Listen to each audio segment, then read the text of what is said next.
In 2002, a Canadian farmer named Pickton was accused of harming 49 women from his first crime in 1980 until his arrest. Police only found traces of a few victims. They had no idea how many were affected. Even the number 49 was given by Pickton himself. The reason for this was Pickton's unique disposal method. According to his confession, he would use a wood chipper to grind the victims into slurry, mixing it with collected water to feed pigs. Such a simple method proved incredibly effective. Despite multiple crimes, he was never caught. The reason for his arrest was purely accidental. Canadian police suspected him of illegal possession of firearms. Thus, during a cheerful raid, they checked his pig farm. Unexpectedly, in Pickton's freezer, they found 2 white plastic buckets containing 2 split skulls, parts of left and right hands, and a left foot. This caused a huge sensation.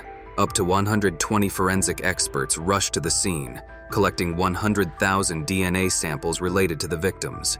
Different tissues of the same person were scattered everywhere, even found under the pig farm's ground at a depth of 5 meters. Eventually, the police confirmed only 31 victims, but during the trial, Pickton casually stated he killed 49 people. He initially planned to kill 50 to round up the number.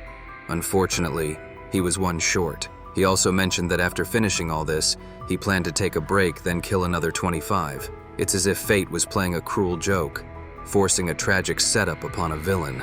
Pickton's childhood was extraordinarily miserable, with an alcoholic mother who always demanded he feed pigs and herd cattle.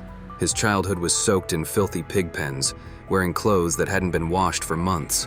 Bullying and insults from classmates were commonplace.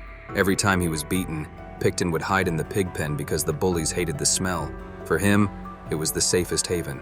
The unfortunate childhood twisted Pickton's inner self. He armed himself with filth and stench. Yet, Pickton too had moments of yearning.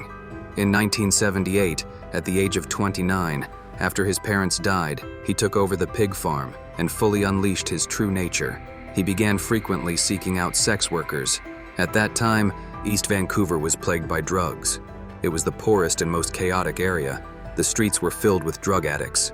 So, Pickton would drive around the area every day. When he found a suitable target, he lured them into his car with the promise of drugs, bringing them to the pig farm, then shot them with a handgun. Initially, Pickton had no clear method of disposal. He simply buried them in a pit.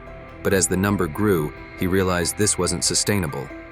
So he switched to a meat grinder, turning the victims into mush and mixing it with water for the pigs. But as his crimes accelerated, the meat grinder couldn't keep up with his pace. Later, he switched to a sleep machine, greatly improving his efficiency.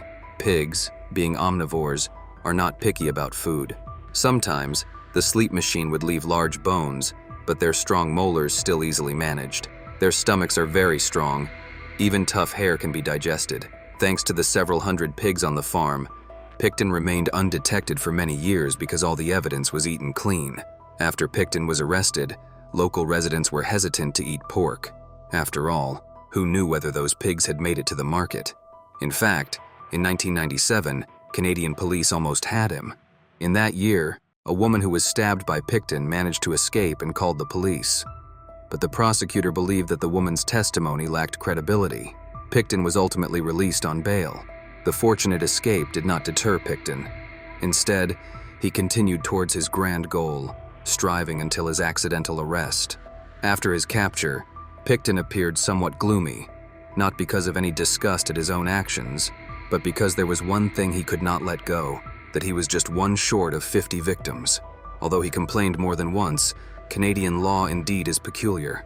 For committing such crimes, Pickton became known as one of the most vicious serial killers in Canadian history and was sentenced to life imprisonment in Port Cartier Prison, known as one of the toughest prisons in North America. But the previous inmate there not only had food and drink, but also got married.